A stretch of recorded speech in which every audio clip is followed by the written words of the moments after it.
I'm Prishani Naidoo, Director of the Society Work and Politics Institute, SWOP, at Wits University in Johannesburg. On the 31st of May, a day before South Africa moved to level 3 of our national lockdown, I got to speak with Dr Bandile Masuku, MEC for Health in the province of Gauteng. Dr Masuku and I got to know each other as comrades and friends many years ago when we were both student activists in the South African Students' Congress and when we served together on the National Executive Committee of the South African University Students' Representative Council, SAU-SRC, between 1995 and 1998. But we had not spoken for almost 18 years when we began this conversation. I share here what I hope will be the first of a series of conversations that I will have with him about the current pandemic.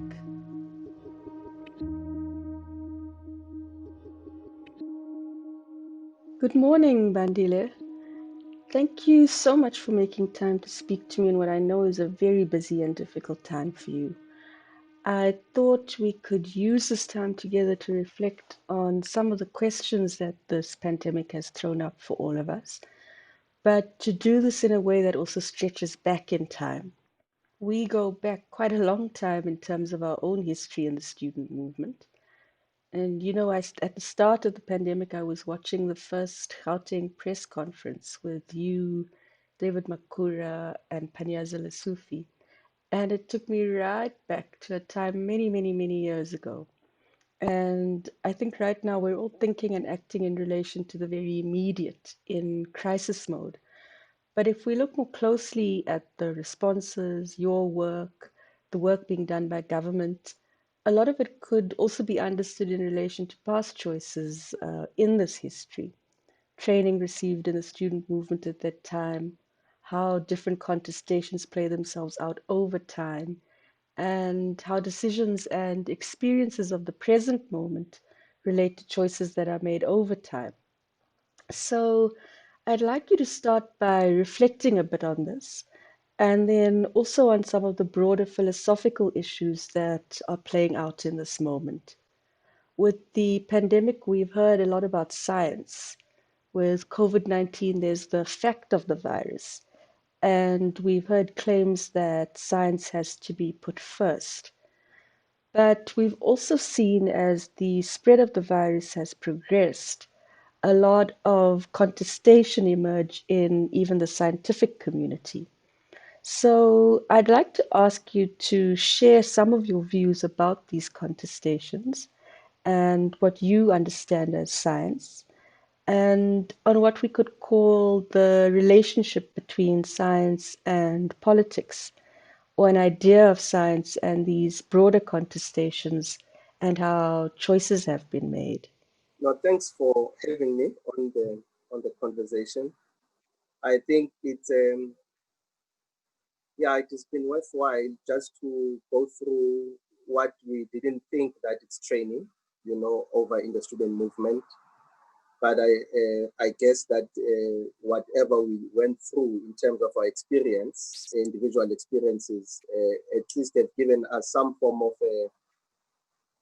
an edge, to be able just to understand what could have been a better approach in terms of our response. And I agree with you that the science has taken up the higher part of the discussion. I think the better part of the response has been led solely by technical and so much scientific way of how we understand the pandemic. But I think the issue about the science is also trying to give us some certainties that we need to have, something to work towards. Because if we don't work towards creating a particular certainty, it might make our response quite meek and weak. So yes, science has taken up a whole lot of our discussion in the earlier part of our response. And I think our response has only been there for 3 months now, since March. And we also think learning from the HIV debate, from the HIV response, you will find that early 90s, there was a whole lot of philosophical and political, ideological debate just about HIV and AIDS, which at some point led to us not being able to respond effectively and quickly, and now because of that lesson that we had from HIV and AIDS response at the current moment, hence it made science to be the most pronounced and the most profound basis of our response. And of course, it was inevitable that the politics will come into place, the philosophical issues will come into place, because ultimately we also have to talk about it. My own thing is that there might be some, to a greater extent, we can't defy, what natural or nature would be, what we call natural selection. And I don't think that's the role of the healthcare system to defy, or to oppose, natural selection. But healthcare system is meant to manage, somehow, the natural selection on things that we can be able to decide on, that this one we can be able to manage, others we might not be able, like if somebody gets cancer, whatever we try to put up is just to manage the disease process, but not to really take out the cancer from the individual. So there are a number of philosophical aspects that have come up sharply on this response, but one of them that comes clearly is the issue of natural selection. The weaker species might not survive, and it becomes a difficult conversation if somebody listens to you in a public platform saying that, no, but the weak will definitely perish. But I think because it's a matter that we have to deal with ultimately, is the issue of death, which is something that most people, all of us, I think we have different subjective understanding about it. So yes, indeed, I think now we are discussing the politics and we're discussing the philosophy. And you can see within our country, essentially, even in other parts of the world, like the United States, you see there's a greater amount of politics that creeps in, which also stamps, really stamps the effective response to the science itself. It's a big balancing act that we need to do. But I'm quite pleased that we started off mainly focusing on the technical aspect, on the science of the virus, so that our response becomes quite effective and it's quicker. And at least where we are now, we have a better basis, that we have a certain outcome that we are expecting to happen. I think basically that's what I would say. And I had a conversation last week with Eusebius.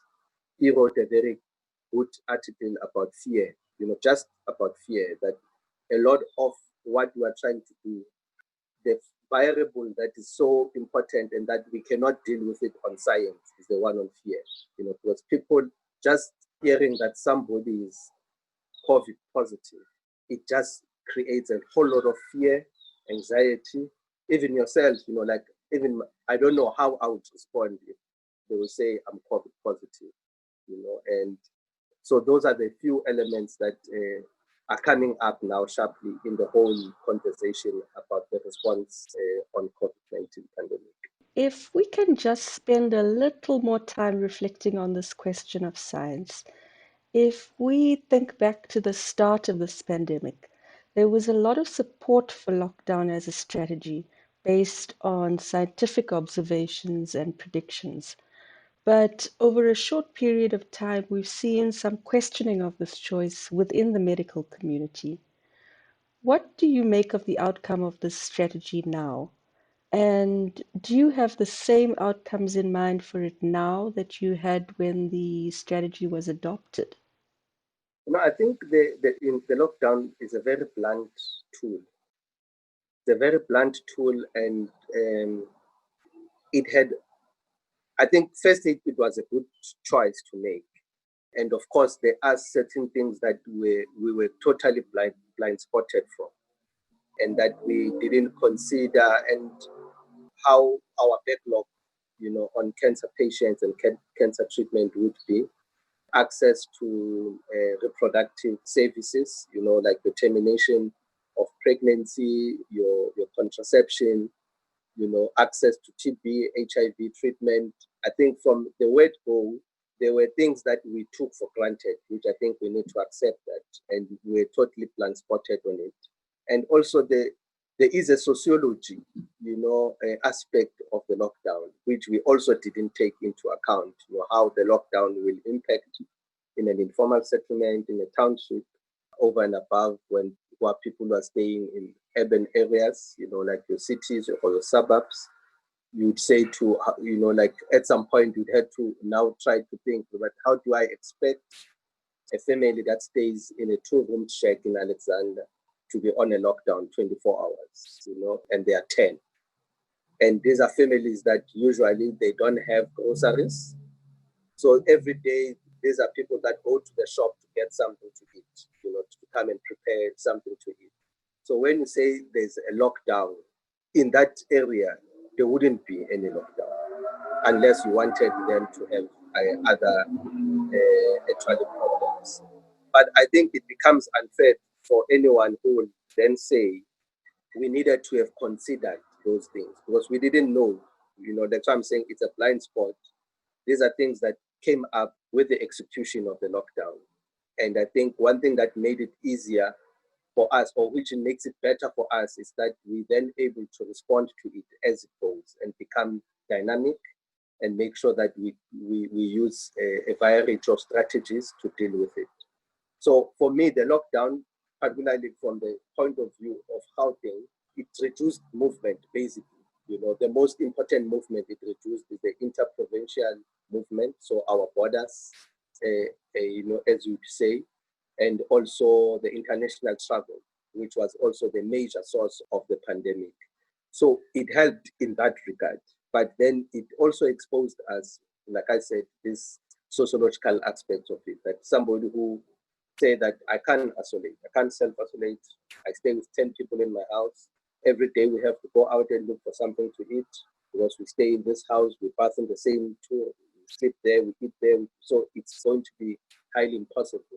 If you look at it from that point of view and other experiences in other countries, which chose, and remember they also had a benefit of hindsight to say, okay, it didn't work in other parts. Like if you look at India, for example, other parts of India struggled with lockdown, and the state of Kerala took a different turn, on how they're going to apply the lockdown, how they're going to do things. So we had to now change a bit and try to combine all the strategies. So for me, the lockdown helped us. It slowed down the transmission tremendously. If we didn't have the lockdown, we would be close to almost, I think that we were being expected now to be on a peak, over a day, over 1,000 new infections a day. So it helped a lot, but there are sociological aspects that we are not, I think it's not for a lack of leadership, it was just how the situation panned out. No, that's what I would say on the thing, but even the doctors raised the issue. We are supposed to be the ones that had planned it in a short space of time, how we're going to deal with chronic medication, people to get 3 months medication for the treatment that they are getting. We also had to make them or create space for other operations to continue. Like there are other operations that have continued, though with a very big backlog. Oncology continued, your cancer operations continued, though in a very small scale, which now increased the general backlog. But I think there are other individuals or academics who just stretched and exaggerated the impact as if the lockdown itself on its own is the one that can create this backlog, because we have been dealing with the backlog ever since. The compliance on HIV treatment, it's not because of the lockdown only, it's something that we have been struggling to try to get to 100% for people to comply, to stay on treatment, to get followed up. So yeah, I think those are the other aspects that we now know that we need to do something different going forward. I'd like to come back to this question of the peak, but if we could just spend a little more time thinking about what you've called the sociological issues that were not considered in this strategic choice. So, if we think back to some of the ideas that seem to have been lost in policy choices made post 1996 in particular, there was an idea at some point that health could be central to the transformation of society if we adopted a primary healthcare approach that would bring scientific questions together with the sociological, the economic, the political. So, questions of access to water, adequate housing, food, and so on were seen as part of a health approach. And I'm wondering now, there was a lot given up, with the adoption of gear and a more neoliberal approach generally in the country. And I think we could argue that that had an impact on the kind of health system that we're sitting with today. Do you think that the crisis today has reopened those questions in a manner that could see some shifts in terms of how we're approaching health policy? And do you think those historical choices are playing themselves out now in a really critical manner? If you look at all the discussion about sustainable development, generally, like when we talk about sustainable development, all the discussions that we've been having, it has always been about how health becomes a central component of social transformation. And now we are faced with those choices that we need to create a sustainable way on how we can be able to mainstream. Like now, the discussion about mainstreaming the SDG goals to make sure that we then deal with all the other aspects that are health determinants or social determinants of health. And they've been now, before the issue, the pandemic, we were engaged, the whole universe or the whole world was dealing with the issue of universal health coverage. In our situation, we're discussing the NHI bill and everything. And all these aspects that you are raising came up very sharp. There was a good intention. I think the RDP document, for me, could have helped us a lot to create a broader base for primary health care to happen. But like we said, we did make some choices which created two levels or two systems in one country, where there's a very clear, stronger private sector, which is also not preventative, which is almost hospice-centric, like everything else that we have to do in the country. When you are sick, you must come to the clinic. When you're COVID, you must come here. So there was no role that we're playing in terms of prevention on the ground. So what I normally say is that we have been flirting with the ideas, knowing very well, we know that these are the ideas, this is what we're supposed to do, but we still didn't put effort into making sure that we get to that particular discussion. The first discussion we had on NHI, strongly from the side of the ruling party, was around 2008, and you can count now, it's 12 years on, we're still having a discussion. We are still having a discussion, but the basis for us to have a very strong universal health coverage is to have a very strong primary health care system, which will then deal with all these aspects. And I want to bring it closer to what the pandemic has also showed us now. It has demonstrated fully well that health is an essential part of everything. Whilst we deal with the pandemic, the food security issue came up very sharply, poverty levels, things that I think we undermined. We underscored, we undermined, and it became sanitation and all the other aspects came up now sharply. The cleanliness of our environment, all these things are things that became now sharply, and we have to now deal with it in one point of view, in one aspect.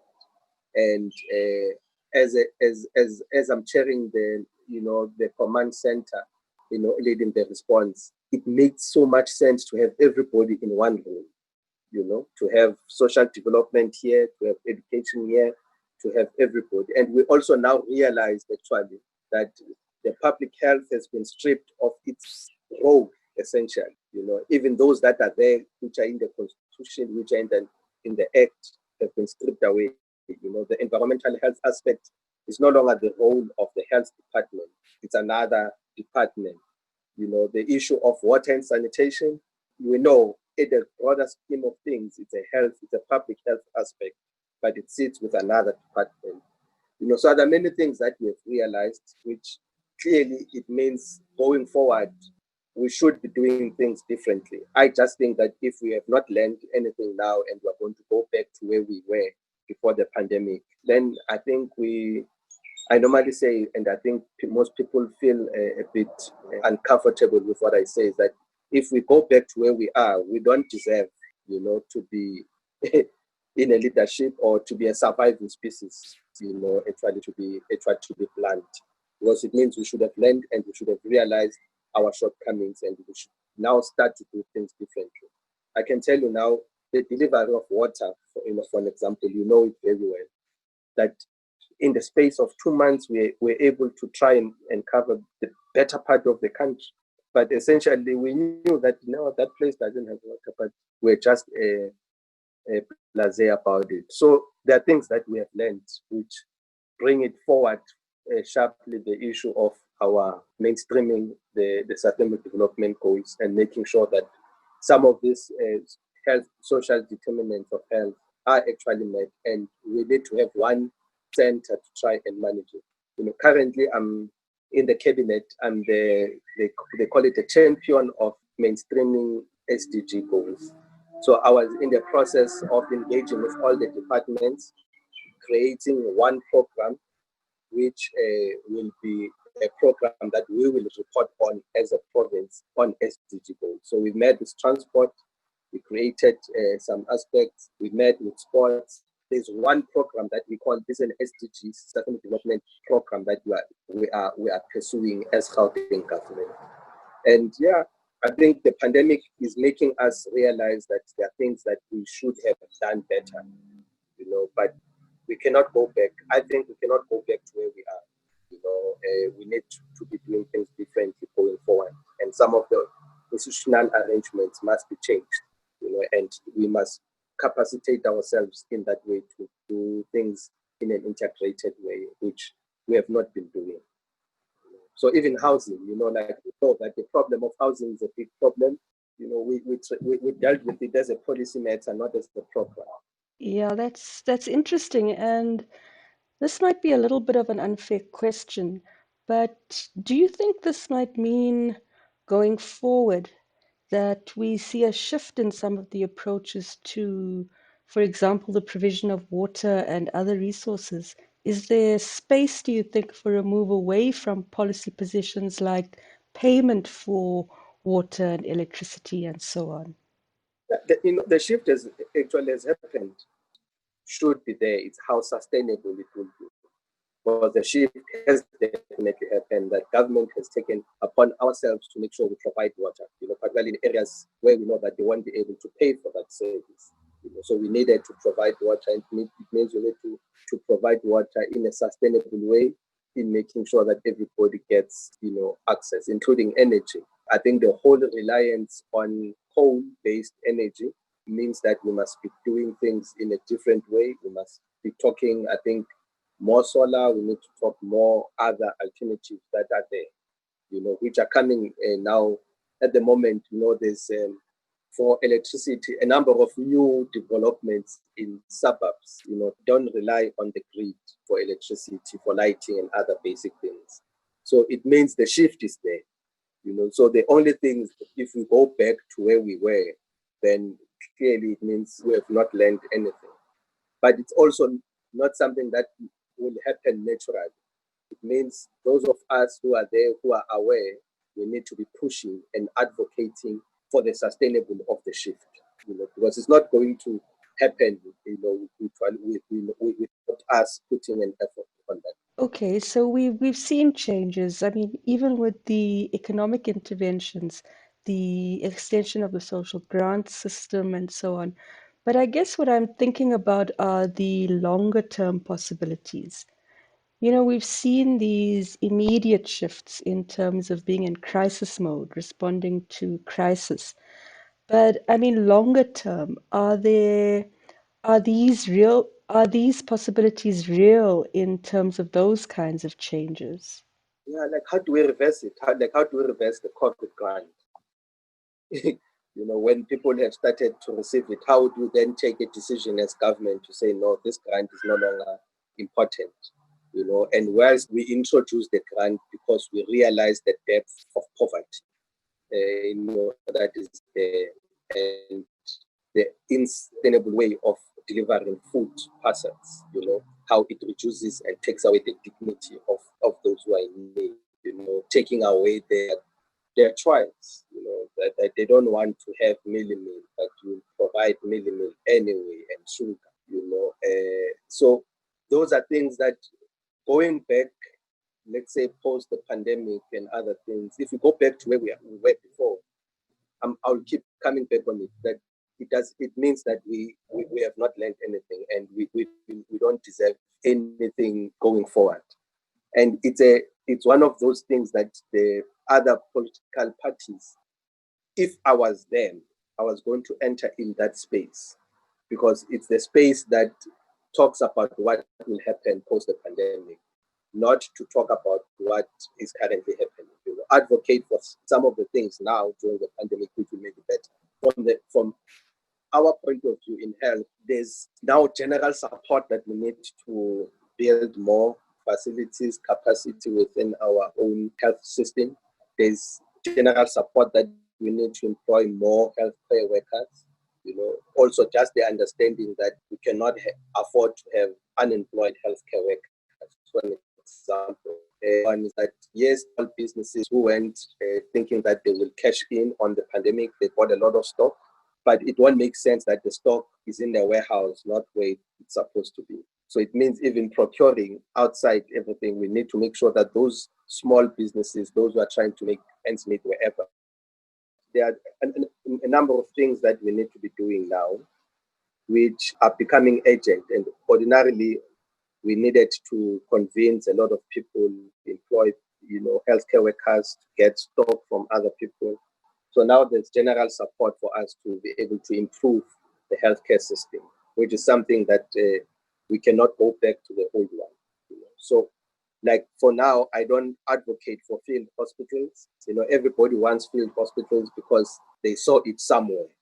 But I'm saying that let's build this capacity in our facilities. If we have to put up 500 extra beds, let's put them up at Para. Let's put them up in other hospitals so that after the pandemic, it's a capacity that we have. It's not like it's something that we spend 1 billion building and then after the pandemic, we raise it down. Then it's not very much sustainable. So yes, there are things that we need to be doing, which I think going forward, they need to be maintained like that, and we need to be urgent. And the universal health coverage discussion makes it more urgent for us. When we're going around with the bill, I made a point about what are the common causes of death in Gauteng. All of them are preventable, and all of them are related on how we live our lives. So it's about alcohol, about smoking, it's about alcohol underlying all the trauma cases we get in hospitals, whether people stabbed each other, shot each other, car accident. Underlying that, every time there will be some influence of alcohol. Cancers, if we do preventative programs, there are vaccines now against some of the cancers. So all these are things that are preventable. And with the pandemic now, talking about more preventative discussion, it makes it easier. So we just have to see how we maintain the momentum going forward, and for the better, not to regress. Yeah, I'm going to come back to this issue of alcohol and cigarettes and so on, but I'd like us to spend a little more time on the role of community health workers. For me, at least in those first few weeks of the response, the recognition, the acknowledgement, the bringing into the center of community health workers, for me was a shift, a very significant shift in terms of how this group started to be spoken about and seen by government. There's been a critique from even before the pandemic that community health workers are one of the most vulnerable groups of workers, and yet they take on such huge responsibilities in meeting the needs of communities. So, how are you seeing their role going forward? I think it didn't come easy. Their recognition. I'm one of those who is an advocate for their inclusion as a formal cadre in the healthcare system.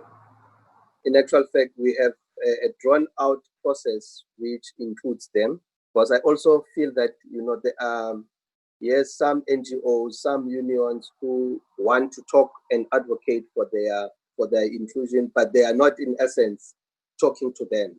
It's not community healthcare workers who are determining what will happen. So we have a group now that we are using as an advisory committee of community healthcare workers to deal with issues of, firstly, the principle of them being included. We are not debating. We have passed that debate. It's supposed to be a formal cohort, remove the uncertainty or what we call the temporal nature of it. It must be a permanent group which has got grading in terms of experience. They must have a common job description and duties. They must have career pathing, for those who've got an appetite of going further with their studies or in different modes. We need to increase them. They must be formal, that they must also have benefits, so that we don't pay them stipends. We pay them properly. They are part of the personal system with benefits and everything. And so this group, that we were slightly interrupted by the pandemic, but we are almost, the work has been done. We're almost at a point where in the next coming few weeks, we will be announcing their inclusion and all the aspects that are there. I'm also looking at them being in the model of EMS.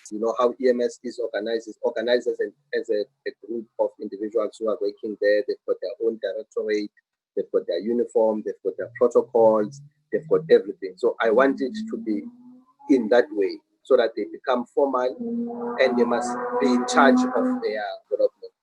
I've received so many letters of complaints of everything from different, but these are people that do and global research, and then they put it as if they've spoken to everybody. But when you go to speaking to them and understanding at the grassroots level what they are doing and what is their main issue, you'll understand that some of the proposals that are made by other unions are not even talking to them. So the discussion of their inclusion is complete. Their role is, for me, in the healthcare system in Gauteng, in the next coming 10 years or to the future, they are the greater aspect of what we are doing. With the fight against pandemic, it was a difficult conversation we had with some of our colleagues from other provinces, just to say, we have a base of tracers. We have a base of people that have been doing the work. So they are not going to be doing something new. We just need to add a new aspect, but it means we need to be now going forward to formalizing them. It's not a very easy discussion, because other people feel they don't have the budget to pay them and so on. But now, as we speak, there's no doubt about it. Their role is entrenched. So now it's just for us to implement that. And as Gauteng, I think we'll be the first province to pronounce on it. I know that the minister might not be happy, but our challenges in Gauteng might not be the same with the ones in Mpumalanga.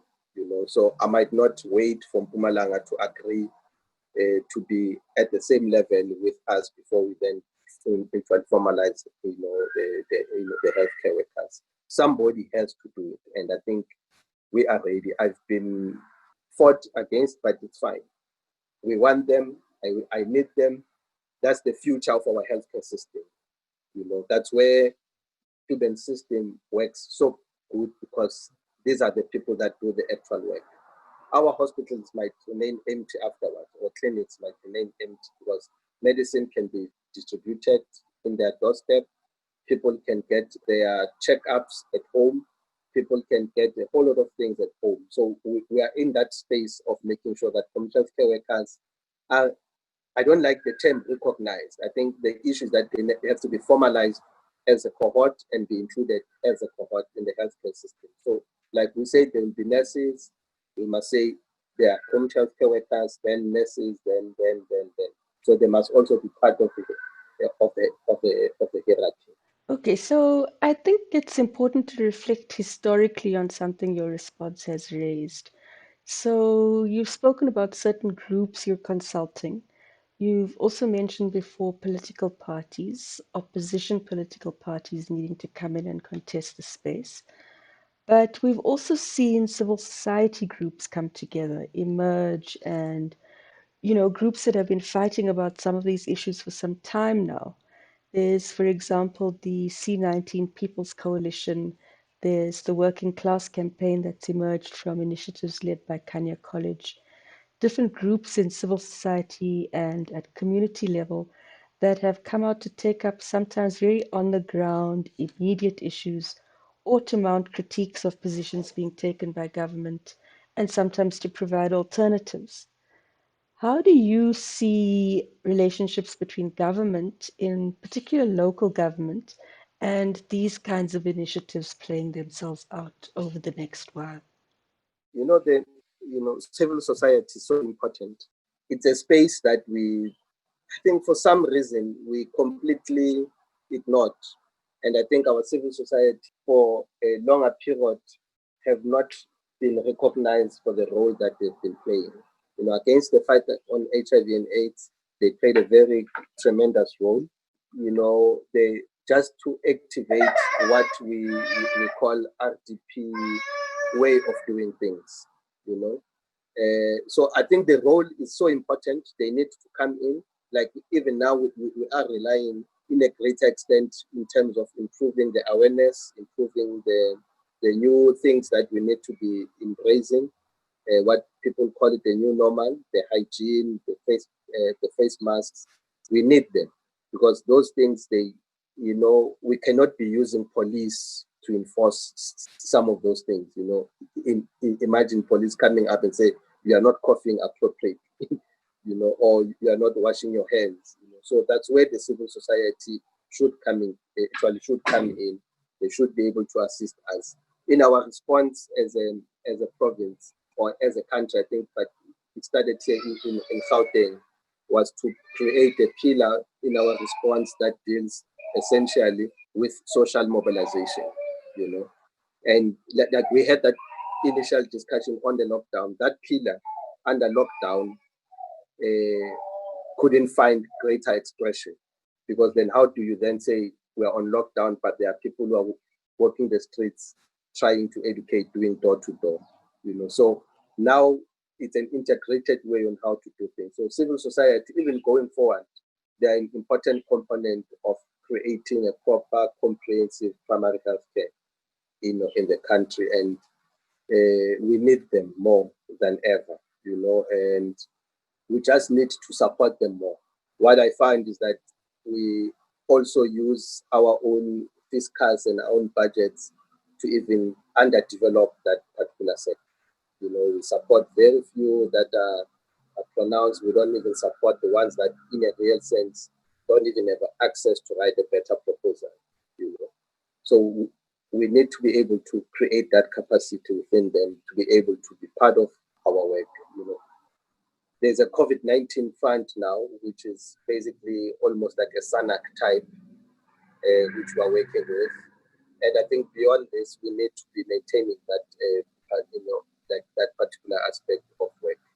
So yes, I think civil society has got a greater role, and I think it's an important invitation, sometimes to be reminded as government to say you are not doing things actually properly.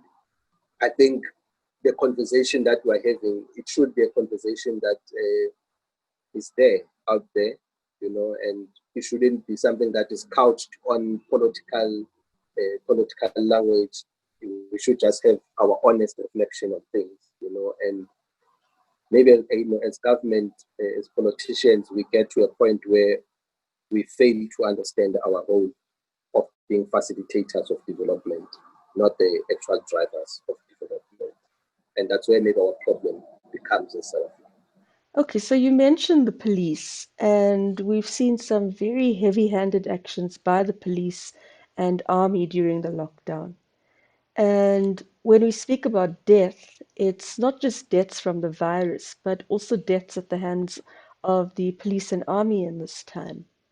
And related to this, there's been an argument made that certain aspects of lockdown might be seen as infringing on the ability to exercise one's freedom and rights that are protected by the Bill of Rights and the Constitution. And some have argued that the restrictions on alcohol and cigarettes could also be viewed in that light. Can you share a little what has happened in terms of related discussions that have taken place in government, in the party, and then also some of your own reflections on some of these incidents, which have been very real, as well as the critiques that have been raised? Yeah, I think we've been unfair in a way that we wanted police to, and even the army, to enforce some form of these regulations.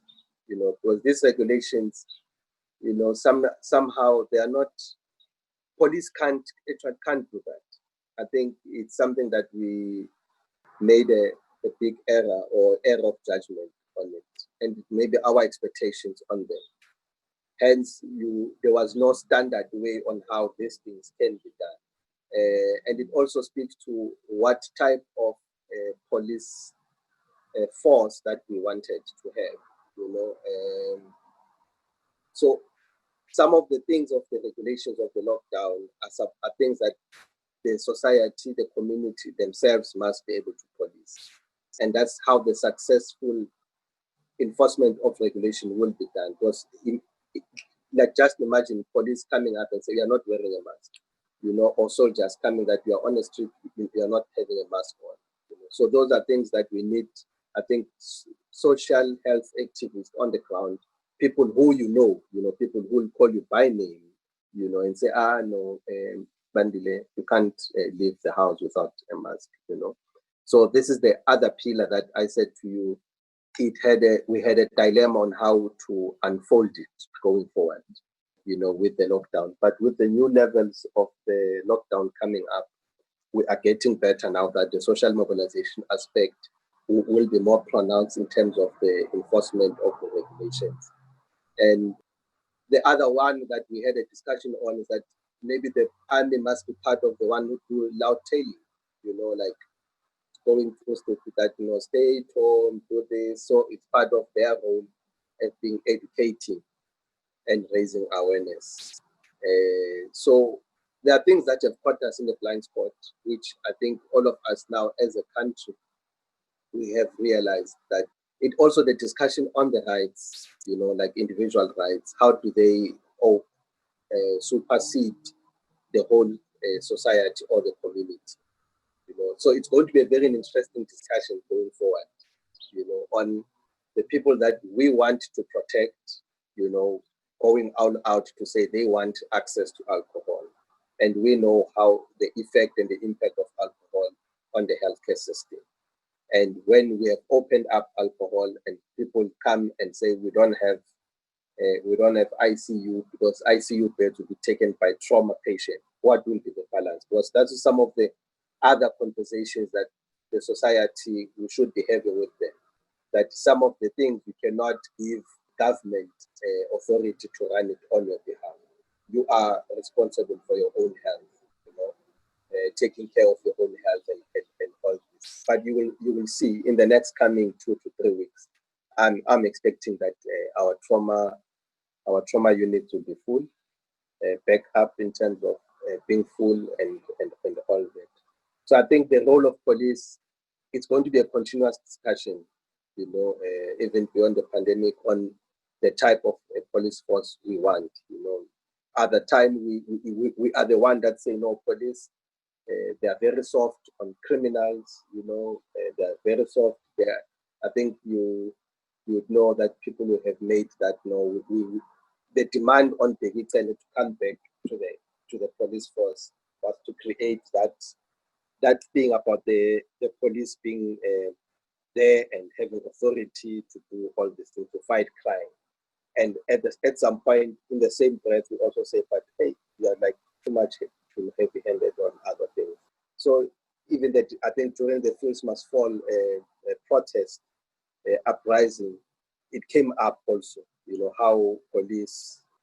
So it's going to be a continuous discussion of how, as a democratic society, we'll have to create a police force that will fight crime or enforce regulations, but we need to be able to say, how do they do it in a way, in a manner in which it will be acceptable to society, and also society, during apartheid, it was normal, it was not, it was for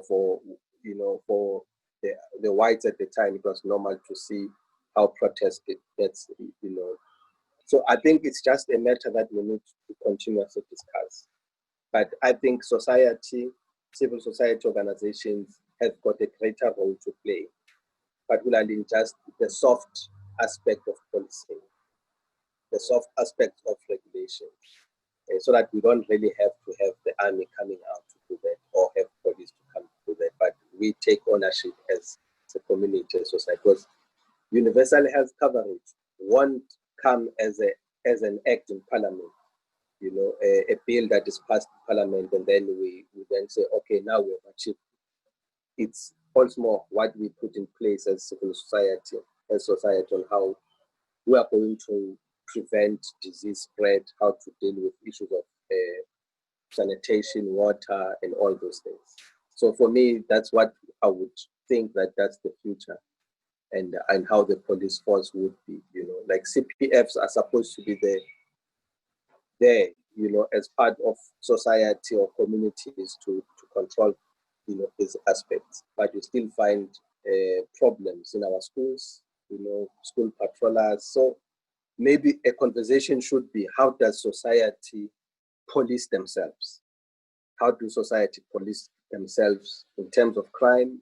How do they police themselves in terms of maintaining good health and maintaining hygiene, maintaining these things of knowing very well that we have to go and get treatment, we have to go and do this. How does society come in and be the ones that say, this is how we want things to be done? So that it doesn't become a doctor, Masuku, who will come and say, you are not taking your medication, but it's the society. When we know, home child care workers must be knowing that, okay, the grandmother who stays there, the last time we went for checkup was 3 months back, probably the treatment is finished, so we need to have that community health system. And I think we have a good opportunity now to do that. Okay, but that then brings us back to the question about the relationship between science and politics, right? If we just reflect on the cigarette issue for one, there's been a lot of questioning of that curtailment. And there have been arguments made that by restricting the legal sale of cigarettes, an illegal black market has proliferated under lockdown, and other habits like the sharing of cigarettes get worse. So that could be seen as a contestation of the usefulness of that curtailment, right? And then I believe there have been some studies done about the effects of tobacco use or nicotine on the possible impact of the virus on an individual. So this for me raises a whole lot of questions around the relationship between science and politics, science and its contestation, science and the individual's choice, and so on. There's a big issue, I think, on a health aspect of everything. We know what nicotine does, what tar, which is part of cigarettes, does to the lungs. I think there's no debate about it. What it does to our body, how it does everything. There's no debate. I think the real debate about the issue of regulations is what you are correctly pointing out. Is the economic relation on the decision to ban the sale of tobacco over the proliferation of the black market. 2 years, 3 years back, or even now, that we've been having a big discussion on what they call it. It's advertising the effect of tobacco on the cartoon that you buy. I think it's something that is Canada that are doing, and Australia, and I think parts of New Zealand. where when you buy, in South Africa, we just write the warning that smoking does this, does this, does this. But there's been a big debate internationally about just branding the whole package with people who've got lung cancer and all that. And the debate, when you listen to the tobacco industry, how will you know that you are buying a counterfeit or you're buying what? So it's a whole lot of debate about it. So the issue is not even how the effects are not going to be much higher or anything. It's just about the economy, the economics of it, who buys what and what will happen to the marketing and the whole thing in terms of actually revenue. There was even an attempt to use science to say that people who are smoking don't have much effect. They don't get negatively affected by COVID. So science can be used. I think maybe it's something that we didn't say when we started the conversation, that science also can be used to create a particular bias, because as much as we say it's the truth, it's a fact, somebody can say it's not, and also provide some level of evidence to say, it's not really the truth, and you would know that the China versus US story, it's also about the science, it's also about the economy, So whilst we say we've got a virus that we are fighting, but what was the impact of the whole pandemic internationally? We saw oil going down, prices going down completely. So there are a lot of things that you can come across that, in a real sense, science, you can say it's fact, but it can be contested fact. During the Cold War, the same. Facts in Russia and facts in the United States were totally different. So yeah, science can be manipulated, can be understood to say not really fair, and it has its own subjectiveness that comes from it on how it gets applied.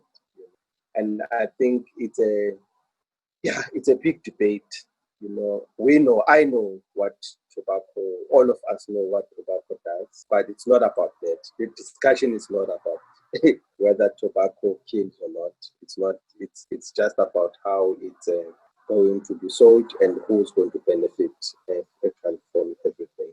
Like from the lockdown now, the accusation is that those who are running a counterfeit industry are actually cashing it in big time. Hence the pressure to balance off.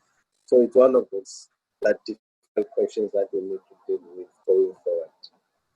Okay, and now tomorrow we're moving to level 3. So I thought I'd end by asking you how you're feeling about this. We're also anticipating our peak in a few months, and we're living with a lot of uncertainty in spite of science. So moving forward, are there any certainties we can hold on to? And how are you feeling about the next few months? The one thing that we've been debating, and it's the messaging aspect of it, which creates a wrong expectation.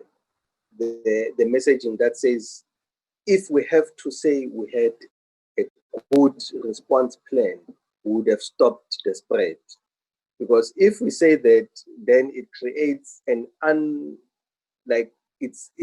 it's clear that we won't stop the spread. So it cannot be a good outcome. The good outcome of our response plan should be how we manage the spread. And when we say manage the spread, it means slowing it down, means treating people who are infected, means creating awareness. So it's just managing the spread. It's not about us saying you won't get COVID-19. If somebody, they will say that and say that that's their core of their response plan, then they've already failed. So everything else that we do now should be about managing the spread, managing people who are infected, managing the effect of the regulations themselves. And what creates my anxiety more is just about when tomorrow they say, tonight, when they announce and say we've got 60,000 more infected individuals in Gauteng, and they're all in deep sleep. So does it equate to say that I, as a department, we failed? I don't think so. And with moving down with levels now, it might just mean that we need to, as the whole society, we need to now be moving towards taking some form of ownership, knowing very, very well that if you get the infection, you should be in a space where you can be able to be treated. If you've got symptoms, if you need a hospital bed, you are going to be able to get the bed. And I think that's what we need to be doing now. And my anxiety is just the control and the numbers at a given time. At the current rate, I think we are not even closer to the peak. But I think the Western Cape situation, when you look at it, they're already there, And what we had a discussion on this morning with the Premier was that maybe now it's time that we start talking about what will be the trigger to say we're at the peak.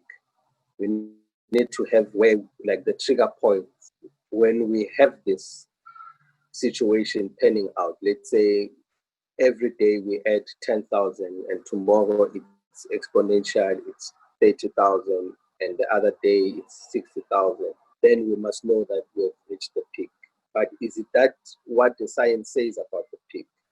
Because other people, when they talk about the peak, it's when they say your healthcare system is strained to a point where you can't handle it.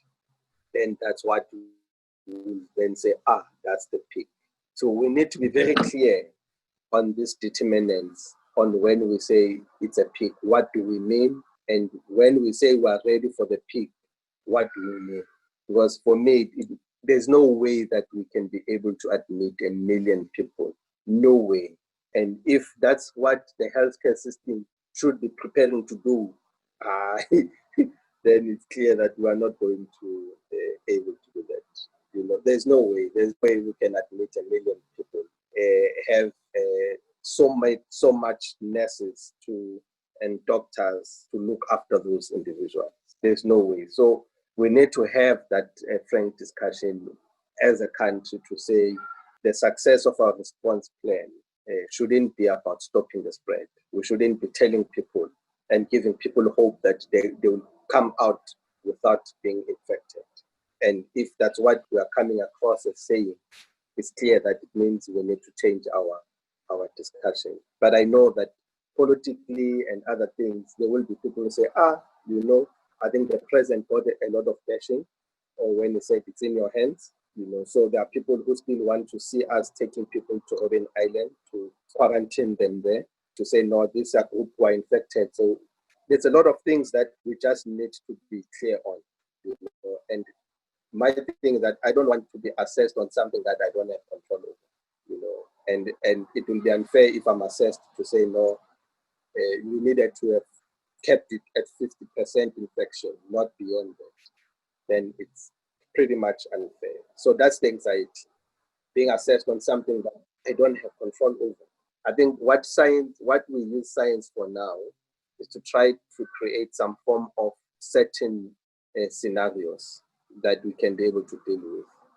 But we cannot, I can tell you, we cannot admit 1 million people, even 100,000 people. We cannot admit them today, even if we can create 28 field hospitals.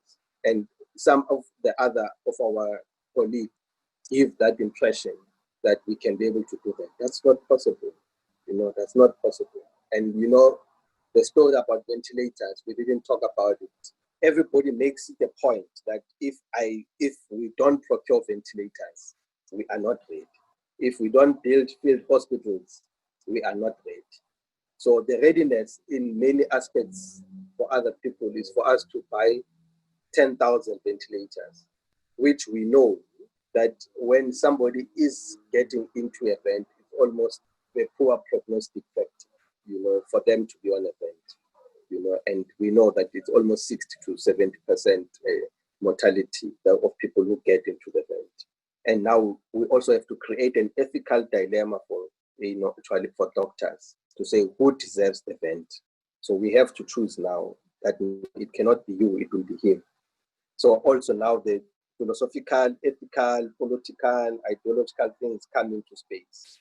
So now everybody is, particularly the business people who want to make money out of this, they also have got media on their side, because the media will always say, but do you have enough ventilators?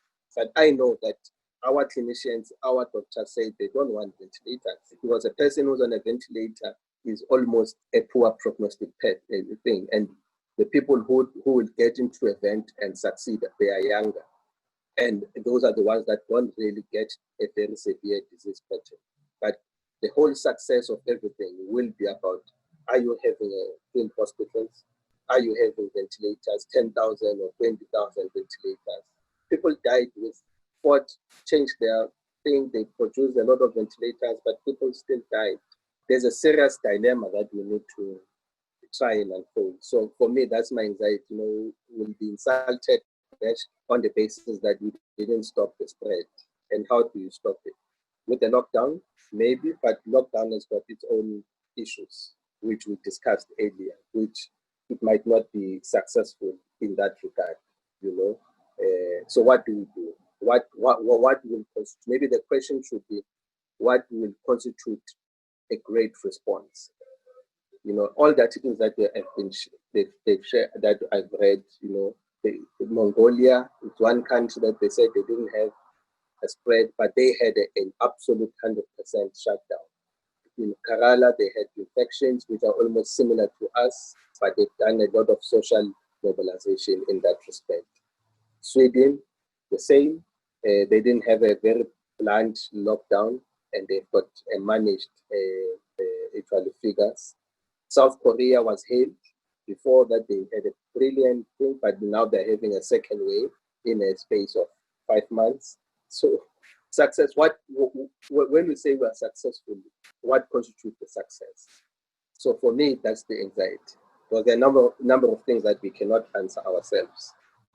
Opposition, I don't know. I don't think they understand fully the implications. Listening to them. The other one, white liberal, you hear the sense of the economy and business speaking when they speak. The other one, you don't really get a sense in a real sense, what do they want? They say you have done well this side, but on the other side, no, not this one. So it's almost like a schizophrenic, actual response. So that's a bigger problem. Managing this whole thing, we have to create that sense of where do we go from here? Like tomorrow, like what do I do? We are opening schools.